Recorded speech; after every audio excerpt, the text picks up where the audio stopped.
Hi, నేను మీ doctor Ganta Srinivas అన్నర్ centre. ఇప్పుడు కొంతమంది పేషెంట్లు వస్తారు. ఏం చెప్తారంటే, డాక్టర్ గారు నేను బాత్రూంలోకి వెళ్ళి ఒంటరిగా కూడా స్నానం చేయలేనండి, తలుపు వేసుకోవాలన్నా భయం. సో మన కమల్ హాసన్ సినిమా లాగా నాకు అది చూస్తే భయం, ఇది చూస్తే భయం. ఐ థింక్ తెనాలి ఎట్టుకుంటా సినిమా. ఆ సినిమాలో చేసింది యాక్చువల్ గా పేషెంట్లు కూడా అట్లాగ వచ్చేవాళ్ళు ఉన్నారు. అంటే పేషెంట్లు బట్టే సినిమాల్లో వస్తాయండి. పేషెంట్లు లేని క్యారెక్టర్ సినిమా వాళ్ళు సృష్టించరు. ఎందుకు చెబుతున్నా అంటే గుర్తుపెట్టుకోవడానికి.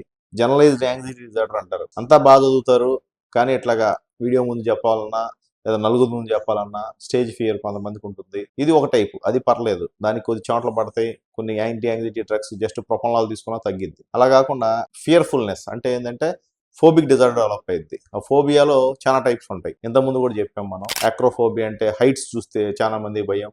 క్లాస్ట్రోఫోబియా ఎంఆర్ఐ అనగానే సగం మంది భయపడతారు. ఎందుకు? అదంతా ద్వారం మూసేసినట్టు ఉండిద్ది, చీకటిగా ఉండిద్ది.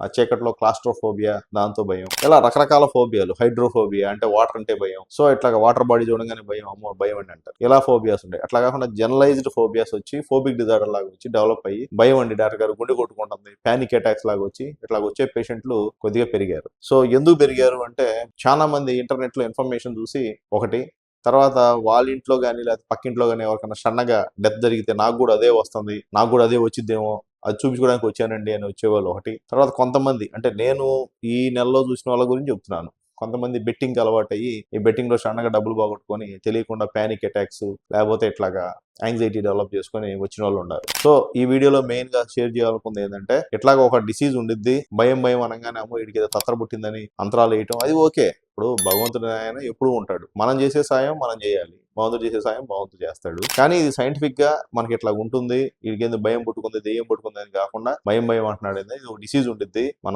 మన గంటా శ్రీనివాస్ గారు ఈ వీడియోలో చెప్పారు ఇట్లాగా అని తెలుసుకోవడానికి, జనాలకి ఇట్లా డిసీజ్ ఉండిద్ది అని చెప్పడానికి వీడియో. ఆ భయం అనేది రకరకాలుగా ఉండిద్ది. కొంతమందికి నీరు చూస్తే భయం, కొంతమందికి హైట్ చూస్తే భయం, కొంతమందికి మనుషులతో ఎవరితో మాడకుండా అసలు బయటికి రావడానికే భయం, కొంతమంది అలా వాళ్ళకి ఒక్కొక్కరికి ఒక రకంగా ఉంటుంది. సో ఎవరికైనా ఇట్లా ఉండిద్ది, ఇది డిసీజ్ కాదు, ఏదో అమ్మవారు పట్టిందనో లేకపోతే దెయ్యం పట్టిందనో అనుకోవద్దు అనేది చెప్పడానికే మెయిన్ ఈ వీడియో యొక్క ముఖ్య ఉద్దేశం. మీరు ఇది షేర్ చేయండి, లైక్ చేయండి, సబ్స్క్రైబ్ చేయండి.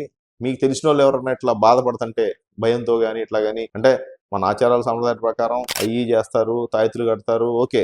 అది కొంతమందికి అది కూడా సైంటిఫిక్కే. అలా కట్టినప్పుడు నేనున్నాను అనే భరోసా వల్ల మనకి బాడీలో క్యాటికోలమైన్స్ కానీ లేకపోతే ఇంకోటి హ్యాపీ హార్మోన్స్ కానీ రిలీజ్ అయ్యి దానివల్ల కొంతమందికి ఫియర్ తగ్గిద్ది.